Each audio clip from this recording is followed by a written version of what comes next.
YouTube, welcome back to another one of my videos. So today I'm doing a slightly different video, but it is a type of video style that I'm going to be doing next year for Wynonna Earp Season 3. But this is just a whole recap of Wynonna Earp Season 2. I don't know why I said 2 like that, but I did. Just before we get into this is spoiler central. I will spoil the entire season for you. So if you haven't watched the season or the season finale, don't watch this video. Go and watch Wynonna Earp and then come back to this. So we'll start this recap video off where season 2 actually starts off. So this recap might be a little bit all over the place because so many things link into different things. We're going to start off with Gooberly because that's where episode 1 leaves off and that's when season 2 pretty much starts. So it was a little bit of a throwback when I was like going back over all the episodes and looking at this because I actually forgot how long Gooberly lasted in season 2. One of the things I loved about Gooberly was the way Nicole just knew right off the bat that something was wrong with Nicole. Like she always, like in that first episode she goes, "You taste different," and she just knows straight away, which is quite weird. Like, how did she know straight away? But she did, she just did. Maybe the goo has a distinct taste because it just must do. So the goo that Waverly actually picks up in season 1 is we find out in episode 4 or 5 that it was actually called Minction or something like that. So it lasts until season 5, and in that span it's passed from like Waverly to Wynonna, and we got that really awkward, weird, horrible Wynonna and Waverly kiss. I've also realised in season 2 Waverly has kissed every female character in the main female characters in the show. She's kissed Nicole numerous times, obvs. She's kissed her own sister twice, and she's also kissed Rosita. So she's kissed the mains in this season. So Waverly Earp, you crafty fox. The thing I don't get about Minction is, like, I understand it was collecting all these shiny objects. So it collected the bell in one of the episodes, and it collected like silverware, and that's why Waverly was like sleepwalking in the barn because she was crafting this big tower. So basically when there was a lightning storm or whatever, it would like, Waverly would hold on to like the shiny thing, and then it would mean when the lightning hit that Minction would basically bind and just completely kind of just become its host. Therefore Waverly would be completely gone and it would just be Minction, which would mean that Waverly would have to die in order for Minction to die. And that's why they need to get the cure before she does that, basically. But I have no idea why she eats a spider and lipstick. Like, that doesn't make any sense to me. Well, maybe eating the lipstick, because I've seen that people were saying that, look, the lipstick's in a shiny container, so I guess that makes sense. But the spider just doesn't make sense in my head. It just doesn't. And how would Waverly not get sick from eating both of those things? The Minction even seems to give like people really weird like effects and abilities. Not really weird ones, but just really powerful ones. Like regenerating limbs. We see this in episode 4 where Waverly's sent on that mission by Ricardo. Like, her hand gets chopped off and then it grows back. Like, that was the weirdest thing for me. And we see it again when Dolls cuts off Wynonna's finger. Well, technically Wynonna, I guess, but it was still hard to watch. Another thing Minction was able to do was it was able to actually throw people like forcefully across a room. We've seen this with the monsters as well. They were able to do that in episode 3, I think. And then in episode 5, of course, Waverly, well technically Gooberly, throws Nicole across the room in the barn, and it broke my heart. It just broke my heart. So Waverly forgets what happens when Gooberly's in control, but she was able to remember most of the moments she was with Nicole. The reason I say most is because of this thing, and this will blow your mind because I came up with this myself, I think. In the White Hot scene in episode 6, she claims to remember every moment she was with Nicole. This is a lie. This is a complete lie, because in episode 3, when she's coming into the school for the homecoming game, when she sees the trophy, that's the shiny stuff, it kind of triggers Gooberly, and then she kisses Nicole, which means Gooberly kisses Nicole. It's not Waverly. She would not have remembered that happening. If Gooverly was in control, she wouldn't have remembered it happening. Unless maybe mid-kiss, it kind of like Waverly came back and then that's why she pulled away. Or maybe it was Nicole that pulled away. I need to rewatch that. But she doesn't remember that one. I'm nearly 100% certain she doesn't remember that one. I also feel like I have to mention how evil Wynonna was. Like, she was so evil. Like, she was blending up that rat and then she tied Waverly to a chair. It was just, and then Dolls nearly shoots Waverly and then she starts crying and then he's like, oh yeah, you're not a demon because you're crying. I'm like, thank God. Because if Waverly had got shot again for the second time, I would have died. The last thing about Minxion is just Minxion took up like such a big part of the season and you kind of forgot about it near the end. So in episode 5, which is the last episode where we see Minxion, we also find out that Wynonna is pregnant through Minxion, and that's through the two Earp sisters, with Minxion being transferred between both of them. I think that's a very good way for us to find out that Wynonna was pregnant, because it was just between the two sisters. And I love that scene, like where the door's there and then Waverly's here and then Wynonna's there, and it's just, it reminds me of Frozen, but it's such a good, I just love that scene.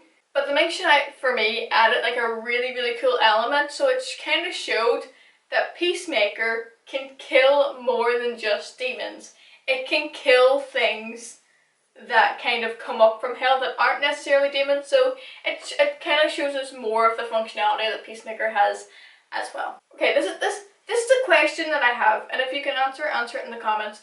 Doc loses his hat in the opening scene, okay? And then he doesn't have his hat and he just feels completely naked about his hat. What episode does he get his hat back? Does he just buy a new one, or like where does he get this hat? I don't know what episode he gets the hat back in, and I wrote an essay about season 2 Wynonna Earp and I can't even figure it out. So if you know what episode Doc gets his hat back, comment it please. So before Black Badge went under, they had this whole mission to rescue Dolls with Eliza, who was Doll's roommate or friend, or I don't know who she was, but she was fit. I really enjoyed her in the episode. I'm kind of upset that she's dead. I wish she wasn't, but she is. But I wish she wasn't, because she was pretty cool. I wish she was in the show for longer than like 20 minutes. So the gang basically had to sign a contract with blood. So Black Badge is gone in episode 6, which means there was only 6 episodes with Black Badge. They're not really bound to any contract by blood for a very long time. But Nicole's excluded from this because Waverly wants to protect her, and I will get to the whole Way Hot stuff later on because I'm a Way Hot chipper, and that paragraph was probably like half this essay. So even when the gang was being ruled by Mega Bitch Locato, I hated her so much. I'm so glad she's dead, but she was so sassy. There's this one scene that just keeps going into my head every time I think of her. She walks into the room and she goes, "Guys, I have something," and then Wynonna just goes, "Supreme for that." It's one of the most underappreciated lines in that show, I swear to God. But even when they were being ruled by her, they just done their own thing anyway. Like, Wynonna even says, this may be a shit show, but it's our shit show. Like, she doesn't really listen to any of her, like, Locato's regulations. And then the thing that really pushes me over the edge with Locato was that mission she sent Waverly on. So Waverly was so like keen, she wanted to go and do a mission, so Locato was like, yeah, you can go and get the briefcase for me, which turns out to be like the plate that basically saves the whole season. And then she says, oh yeah, there's going to be backup, it's fine, it's going to be backup. There's no backup! So when she says tacos are tasty, there's no goddamn backup. And then you just have Wynonna coming in and saving the day, and then Waverly loses her hand at one point, and Doc comes. It's just, that whole episode, I was just like, Locato, you asshole. So when she died in the next episode, I was pretty happy. I feel like Locato, when she was in charge, she didn't care about them, she just wanted to impress Black Badge.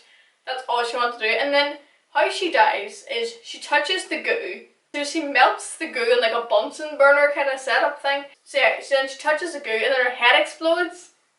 It's really weird. So I don't know why she does that. The goo has that effect on her.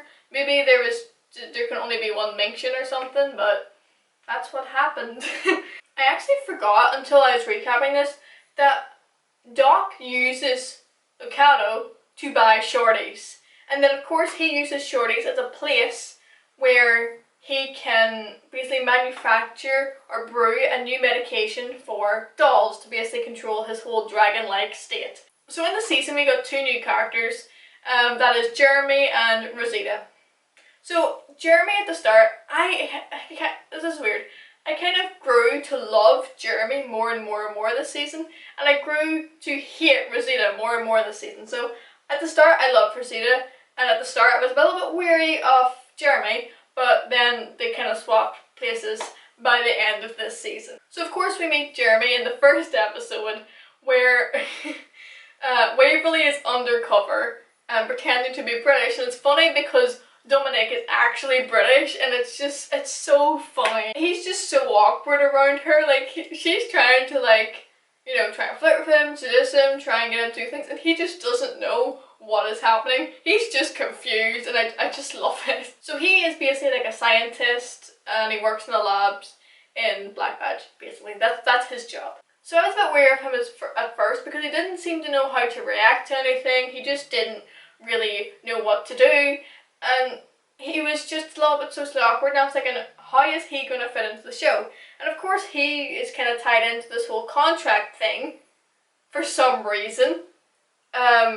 He's just kind of tied into it, and that's why he ends up going back to Purgatory with the gang and basically joining the squad. But thankfully him and Dolls know each other, so it's cool. But by the end of the season, as I said, I just love him. His awkwardness just makes him so charming, and that crush he has on Doc is just so adorable, and I just love him so much. I really hope in season 3 he gets a boyfriend. I just want to see it. I just need to see it. So we meet Rosita in episode 2. And we meet her because Doc goes and basically offers her protection in turn for helping him craft this cure for dolls. So she's like a chemist, she has like 2 PhDs that we learn in episode 6 in the spa, where she takes all these online courses and stuff. So she's like a kind of scientist kind of person. So in episode 9, when Waverly kisses Rosita, that's when she started to kind of go downhill for me. Because I know Waverly kissed her, and technically it's not her fault at all. And then we find out she's a revenant when she saves Waverly from Tucker. We'll talk about Tucker in a second as well. I was super shocked she's a revenant. I did not see that coming at all. Like, I just didn't see it coming. But I was really hoping that Rosita would have been like the good revenant, like kind of like Fish. Wasn't he called Fish in season 1? I really liked him. So I was hoping she would kind of be like a good revenant, so that she wouldn't be like all the other ones, like they kind of like follow Bobo, or they follow somebody, they have some kind of leader, and they're all just kind of like this pack of demons, and they're all trying to kill the Earp sisters. It's terrible. It's not good, you know. So I was hoping she would be kind of like stick with the Earp sisters and stick with the whole Black Badge squad and Nicole and everybody, and just kind of like help them understand the revenants more and do something like that. I didn't think she would turn in the group, which is because like she drops everything to help save Nicole in episode 10. She throws a baby shower for Wynonna at Shorty's in episode 8 to kind of like, because she wants to be friends with the Earp sisters. And we kind of know why now. She only gets shot by Peacemaker. So in the finale, when Wynonna was giving birth, I was so shocked when she turned on Wynonna and Waverly, and then she knocks Waverly out. You do not knock my child, Waverly. You don't touch Waverly. Waverly's my favourite character, so you don't touch Waverly. You just don't touch. No. No. You're not allowed to. Nobody's allowed to touch Waverly. You're just not allowed to. You're just not. And then she like kind of blackmails Wynonna, and then Waverly gets up and shoots her. So I'm glad Waverly shoots her. I still don't understand how Peacemaker reacted in that situation, but Peacemaker has a lot of weird functionality that we don't quite understand yet. So in episode 3, we are introduced to Tucker Gardner because he's in the homecoming game. He videos Nicole and Waverly kissing, and then he's taking upskirts of some of the girls as well, and I love the way Nicole just doesn't stand for a shit. She's like, I'm going to confiscate your phone. If you have upskirts on them, I'm going to file you for harassment. You know? Cool. Just so cool. I love the way Nicole just goes, I am not standing for any of your bullshit. Nicole even, we find out, she tracks his phone, like she bugs his phone. And that ultimately saves the day in episode 5 because he takes the, so there's this time dude that's froze time for a month. He takes his daughter and tries to make her into Waverly, and he brings her to the homestead and gives her like the cheerleading top, which pissed me off because that belongs to the best, one of the best White Hot scenes in the world. So thank God Nicole has him tracked, goes to the homestead, shoots him, and then he jumps out a window. I'm glad Nicole was there to kind of save the day, because if Nicole hadn't bugged his phone, who knows how that episode would have wound up. Tucker then also kills Constance Clutie, who is the Stone Witch. So in season 1, she was buried in the salt plains by Doc and Wynonna, and then she is completely decapitated by Tucker, and then he leaves the head on the widow's doorstep. And that basically leaves him in deep shit, which explains why he dies. So in episode 9, Tucker does fake his death, so he like burns his body and then leaves like markers on, so then the autopsy team automatically think that it is Tucker's body that has been burnt. The question rises, whose body was burnt? But by the end of episode 9, after he tries to kill Rosita in the spa and then tries to kidnap Waverly, he's so creepy. He's just so creepy.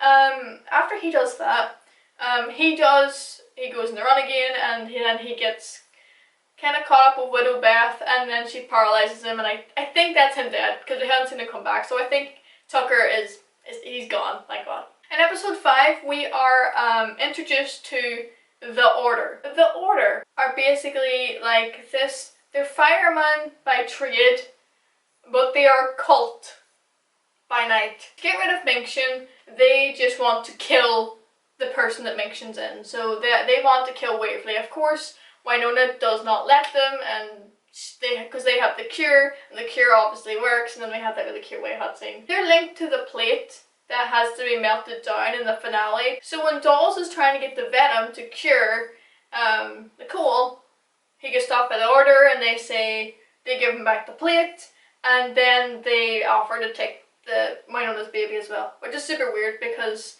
I don't think they'd be very good at parenting, and it grew up in why would you want your child to grow up in a cult? It just sounds like a shit idea. But of course, the Order being the Order, they burnt all the bodies that had the venom in it, so it made the cure harder to get for Nicole.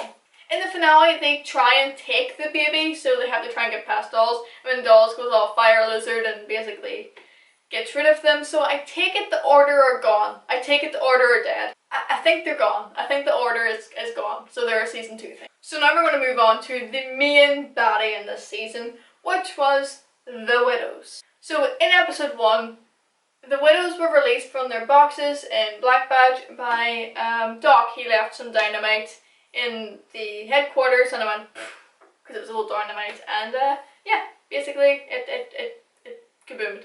So they stole the faces of Tucker's mom, Mercedes, and his sister Beth. So that explains why Tucker is like close with the Widows, because they in appearance wise they look like his kin, but they're not really. So the Widows do take advantage of Tucker, and how they do that is they promise him anything he wants, and his response to that is, "I girl." We kind of know it's Waverly. When he said that, I just knew it's Waverly, and he does try and kidnap Waverly in episode 9, so that makes sense. Before the Widows stole the faces though, they did just look like ghosts. We see them in, is it the first or second episode where they break the first seal? Although at that point we're not really sure what the seals are, but now we know we need to break 3 seals for them to revive their husband, Clutie. Wynonna says, when she first sees the Widows, that they smell like Willa. Of course, Willa was killed, so I don't understand how they smell like Willa. I think maybe they just put that on to kind of, maybe because they knew Wynonna was grieving and they just kind of wanted to like trick her kind of thing. I actually thought Willa was going to come back this season. I was almost convinced Willa was going to come back in the finale or something. She was going to be revived along with Bobo or something like that. But obviously she hasn't come back yet. So I don't want her to come back because she was such a bitch to Waverly. I mean, she tried to kill Waverly. If it wasn't for Bobo, we find out that Bobo basically protects Waverly. She put Waverly across thin ice, because she knew that when Waverly would come on the way back in, she'd fall into the ice cold water and basically die. Why would you do it to your sister? I don't know, but if it wasn't for Bobo, Waverly would have been dead. So the Widow's aim in this season was to break all 3 seals and release their husband, which is Damon Clutie. Broke the first seal in episode 2, they broke the second one in Shorties in episode 6. Yep, episode 6, got that right. And then during Wynonna's vision quest that Giancarlo, Giancarlo, yeah, that guy, JC, when he sends her in the vision quest in episode 8, she goes back in time, she sees what Bobo was like and all that there. And then she also finds out that Doc's ring is the seal. So basically, Bobo had a seal, Giancarlo had a seal, and Constance Clutie had a seal. So Constance put her seal on Doc, which was his immortality ring, and then put him into a well to hide him from Wyatt. So the Widows actually get the 3rd seal from Waverly. So Waverly needs to save Nicole. Like, Waverly she is in a state of panic. So Beth says to get a cure for Nicole, she needs the 3rd seal, and then she will cure Nicole.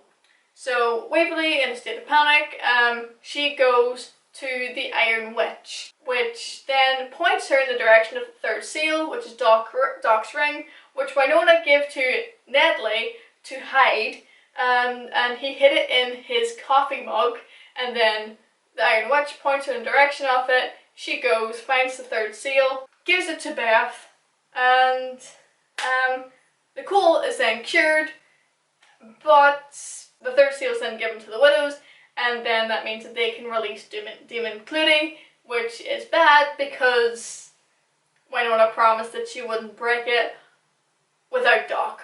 Of course, the Iron Witch, being the Iron Witch, because witches, you don't make deals with witches, Waverly, even if it's to save Nicole. I would save Nicole. I would always save Nicole. So the Iron Witch basically casts a spell on the trophy that is in Shorties. The whole alternate universe thing happens. I actually love episode 11. It's probably one of my favourite episodes in season 2. I love it because it's like a little filler episode, and it's just really, really cute because it's all way hot in an alternate reality. It's just so adorable. But in this alternate reality, Wynonna doesn't exist. So there's no Earp air.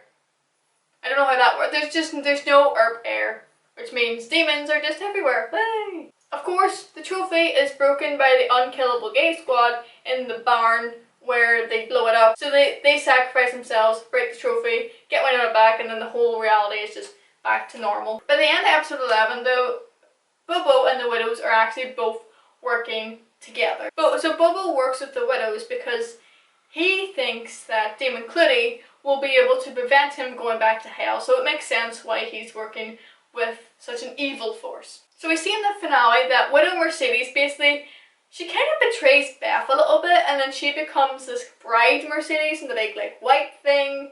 And then we get that really, really epic but terrifying scene where Wynonna and Doc are pointing the guns at each other, and then they shoot. So and Waverly's just kind of sitting there, because so Beth basically has Waverly.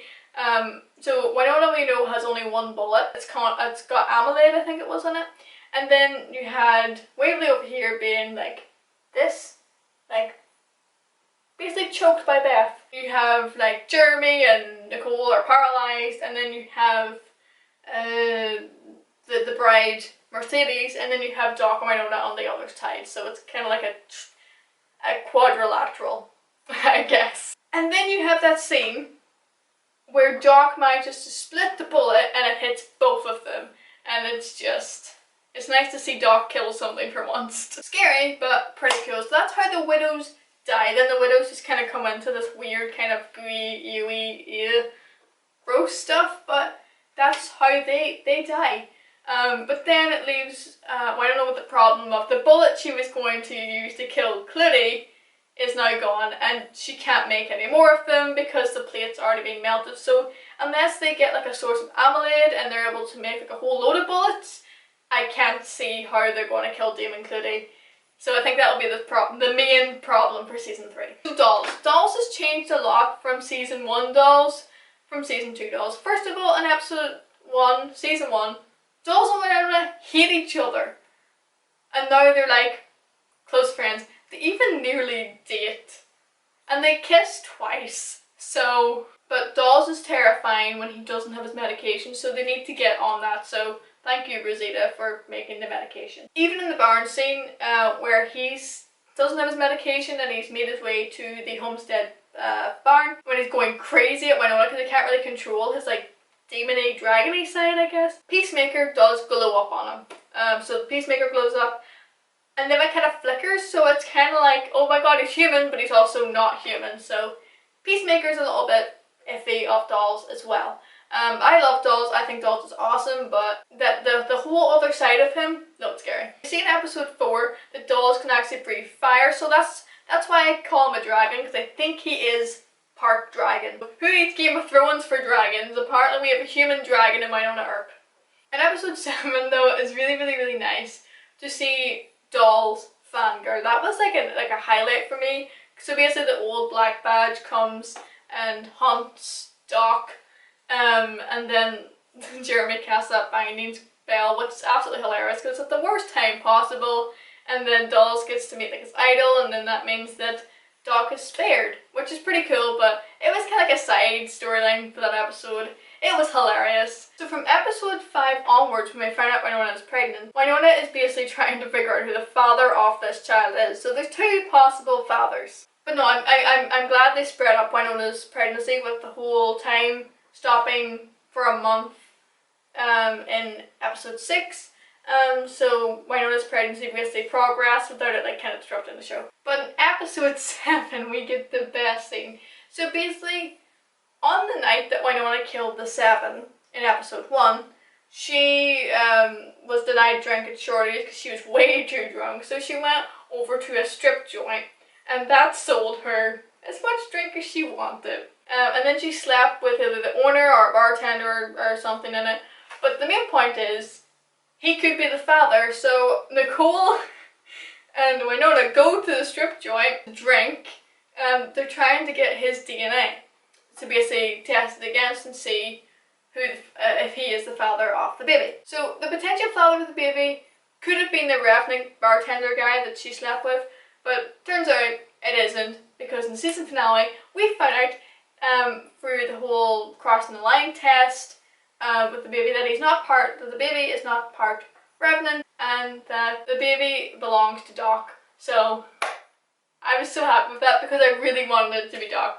I also ship Nicole and Wynonna so much. It's a bro TP. Bro TP. OCP Endgame is way hot. They're just so funny together. And even in episode 10, when Nicole is pretty much on her deathbed, she entrusts Wynonna with pulling the plug if anything happens, like if she gets too bad, which is a pretty big thing to trust somebody with, but it's all for Waverly. It was all for Waverly. So during the Vision Quest in episode 8 that Wynonna is sent on by Giancarlo, she dies for 77 seconds when the widows, of course, set the church that she's having the Vision Quest in on fire. This action in turn actually brings Bobo back from hell. I guess Bobo was brought back to life because he did have such a big impact on the Vision Quest. We've seen what Bobo was like in the past. I actually really sympathise with Bobo now. He was Robert's Fane, and he was a really close friend of Wyatt's.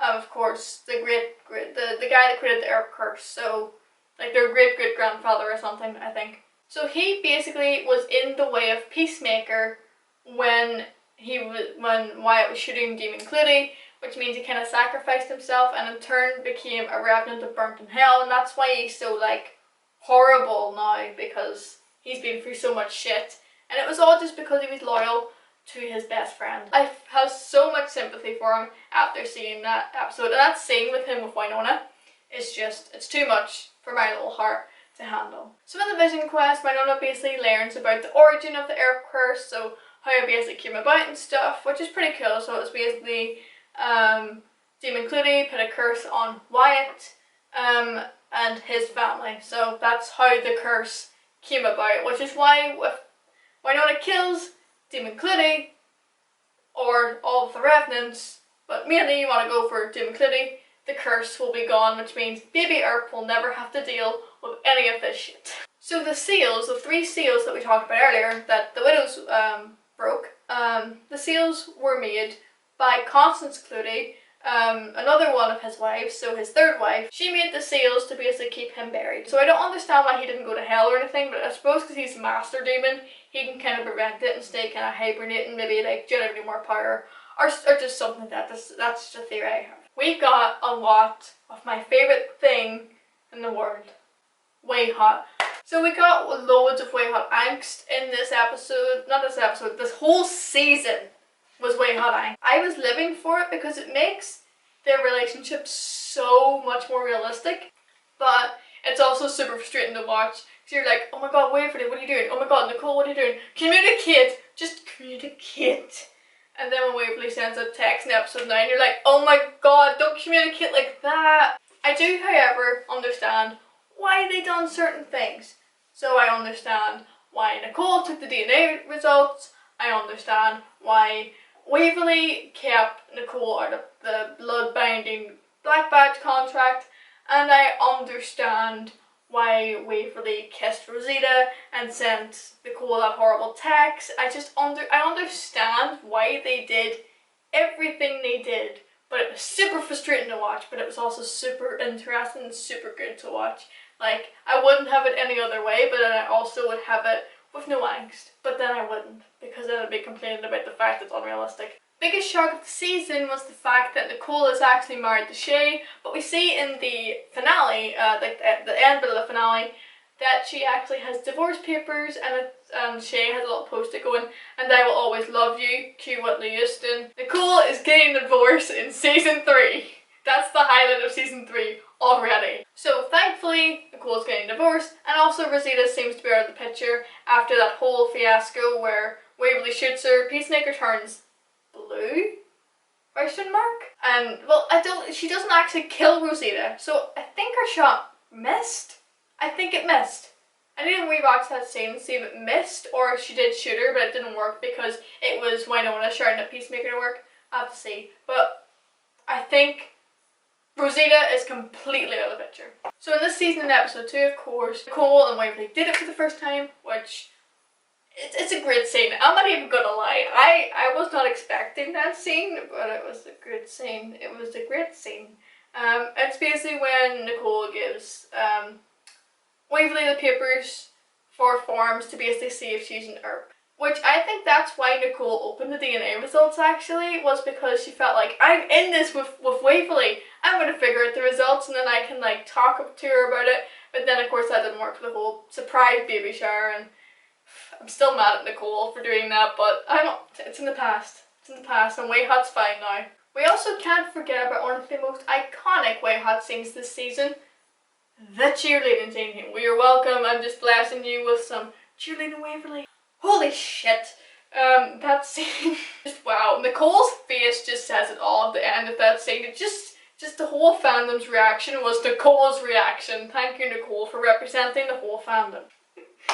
I just fangirl over Way Hot. It's fine. I'm allowed to put this on my channel. We also see that Nicole would literally do anything for Waverly. Like in that barn scene in episode 5, after the whole Waverly scenario, she nearly shoots Wynonna. Like, she nearly did it, but then she was like, Waverly wouldn't say that because she kind of knows there's something off about Waverly. We got so many Way Hot kisses this season. Like, can we just appreciate that nearly every 2 episodes we at least had one? It's great. It was great. That was just brilliant. And in the finale, I think we had like 3, so I was happy. Also in episode 6, we get another Way Hot sex scene, and well, it's technically a love scene. It's technically different, but yeah, that scene is in this scene. It's kind of like Nicole questions what Waverly remembers. So she's like, we did things and I'm not sure what was real and what wasn't real, and then they have that really cute moment where Waverly's like, I remember every moment I was with you, which is a lie, as I pointed out at the start of this season 2 recap. It's still an adorable moment, and I just love Waverly, and I just love Nicole, and I love her so much. And then episode 10, we get Nicole. She wouldn't go to sleep in the hospital until she's seen Waverly. And then when she sees Waverly, she says, "I've never loved anyone as much as I've loved you." And then Waverly's just like, "I'm not doing this." Like, bitch, she's dying. Tell her you love her, alright? Nicole poured her heart out to Waverly. And Waverly's just like, "We're not doing this." I'm like, why? I also feel like episode 11, the whole alternate reality with no Wynonna, it was a whole way hot episode. Seeing Nicole crush on Waverly when they worked together was just the best thing. I just enjoyed it. Like her waiting at the clock until it hit, was it 12, and then she put the lip gloss on, and I just love that scene when like Waverly walks in a little shorties t-shirt and you're like, oh my god, she brings her food and then she lies about liking pickles. I'm like, Nicole, you're so whipped, but it's so good. It's just so good. I also hate Way Hot's I Love Yous because they're both to get out of terrible situations. Waverly's I Love You was when they remember about Wynonna in the alternate reality, and then they know what they have to do to basically, they either blow themselves up along with the trophy and then destroy the trophy basically to get Wynonna back. And when they're in that memory sequence, she's like, "Oh, I betrayed Wynonna because I love you." Nicole pulls the I love you card when Waverly is mad at her for opening the DNA results, and then she's like, "I done it because I love you." That's not an excuse, Nicole. She even says that in the next episode afterwards when Tucker is dead and the widow Mercedes is trying to be sad, and she's trying to like justify Tucker's actions by saying it was love for Waverly, and then Nicole's like, "Love isn't an excuse," and I was like, yeah, Nicole, love isn't an excuse. And you used that excuse last episode, so don't give me any of that shit. Sorry, Nicole. That's just my feelings. I have a lot of them.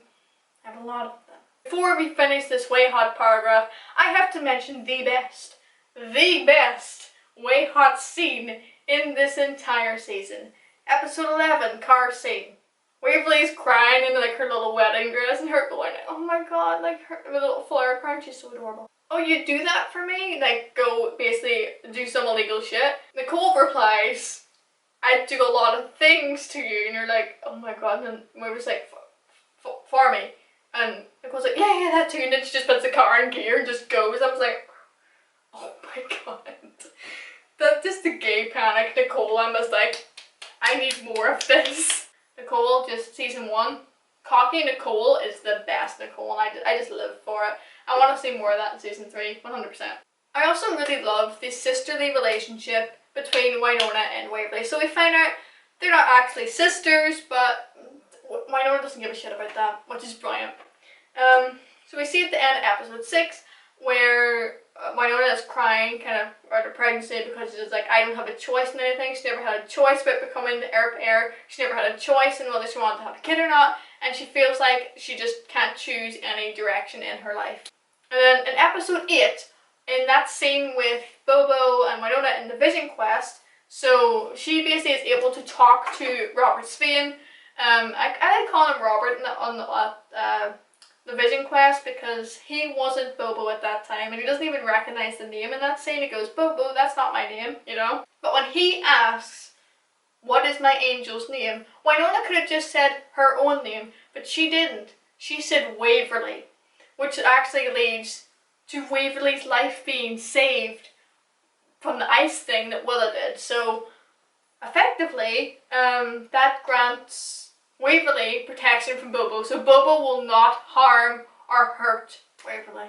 It also fully explains why Bobo has that little soft spot for Waverly. It's not just that he wants to, you know, be in a relationship with her like he did with Willa, which was super weird. I hated that in season 1. I hated that, but of course we know it's just a protection of his angel thing in Waverly's case. Even though Wynonna and Waverly aren't technically sisters, Wynonna doesn't care, and we even see in that little speech between them when Wynonna's given birth before Rosita butts in, that Wynonna 100% still counts Waverly as her sister, and it's just great. I just love it. So now we're going to be going on to season 3 kind of spoilers. So one thing I hope that is really addressed in season 3 is, who is Waverly's parents? Who is her dad? Is it dark theatre at this point, because it might as well be. The whole season of season 2 has pretty much been finding out who the baby's daddy is, and is Waverly and Earp. Waverly is not an Earp, but she's also not a Revenant, same as the baby. Waverly first addresses her concerns to Nicole in episode 2, when they still have that kind of tiff, little bit of fight before they have their makeup sex scene. But it leads to an adorable moment where Nicole goes, "You're the Earpiest Earp of them all." I'm like, the best girlfriend award goes to Nicole Hart. So basically in the season finale, Waverly and Nicole take the baby after it's born. So Wynonna's pitting down all these Revenants and shorties. Waverly sneaks at the back, and then they hop into the getaway car that Nicole is of course driving, because Nicole is an awesome getaway driver.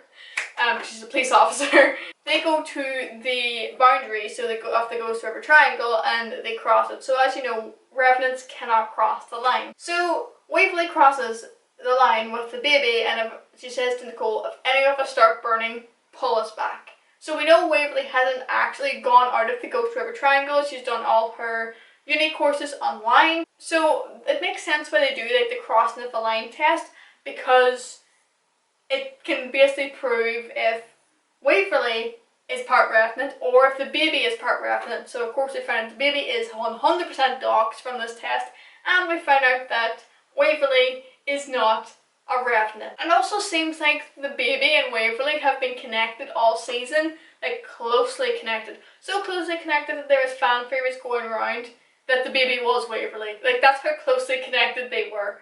And of course the crossing the line kind of connects them as well. But of course the baby was sent away, so Perry makes a comeback. Him and his witness basically take the baby in a helicopter, and it's sent over to Gus, who is of course the auntie of the two sisters. So ta-da! There we go. That's the baby, Alice Michelle Earp. That's a nice name. But actually, another thing I just read it there now on my script. Peacemaker does burn Waverly in shorties. Like, it allows her to shoot Rosita and then burns her, and then she goes, "Make up your mind," and then she just goes back over to Wynonna. So I don't know what the whole burning thing means. Maybe the whole burning thing was just like, "You're not an Earp, get your paws off me." Maybe Peacemaker was just pissed off. You never know. Also, another theory I have for season 3 is Nicole going to become sheriff this season? In the alternate reality, Nicole was sheriff. So I think it's kind of possibly hinting that Nicole might be sheriff next season. But I feel like that kind of hinted that Sheriff Hot will be happening soon, and I want to see it. But I hope Nedley just retires and then kind of makes like appearances in the show. I would like that. I don't want anything to happen to Nedley because I do love him. And also at the very, very end of the season finale, we get Mama Earp. So we know that Mama Earp has come into town. My question here is, why is she back? And second of all, how did Wynonna know she was going to be back? Has Wynonna been getting information from her all season? Is that how she knew the plate could be melted into bullets? We'll have to find out in season 3, but I think it's going to create a really, really cool storyline. Also, can Waverly ask her mum who her dad is? But yeah, season 3 is going to be super interesting, so I cannot wait for that. Also, there's some shitty shit going on between Dawes and Nicole, but I think it was just like a case file. I think it's just a case thing. I don't think there's actually going to be like a massive storyline around it, because there cannot be any more Way Hot angst. I swear to God, there just can't be, okay? No more secrets between Way Hot. They're done, okay? Bye. Okay, I'm going. So, thank you guys so much for watching this really super long recap video. If you did enjoy this video, I will be doing more recap videos. I'm going to be recapping the whole of season 3. I promise, I will do that. Hopefully along with other uploads. This is just my very first recap video. I just decided to recap the whole season because I just thought it would be really cool to do. And I will be rewatching the seasons, of course, before the season 3 starts. This is the very first TV show where I've got like super into, so it's really cool for me to like experience this and actually now make recap videos. So yeah, I got this idea originally from Alex Shillington, so I'm going to put all her stuff, her YouTube channel and her Twitter in the description, so you can check her out. I watch her live streams on Sunday. I'm a really big fan of hers, and I just love her talking about all things queer. as she does say in her Buzz Talks. So subscribe to her also as well, because I don't want to steal any credit, because I just don't want to steal credit. I just don't want to, okay? Well then guys, thank you so much for watching the videos. If you did enjoy this video, please give it a big thumbs up. And also subscribe button, thumbs up. I'm losing my voice. I've been recording for 2 hours straight. So, thank you guys so much for watching, and hopefully I will see you guys in the next video.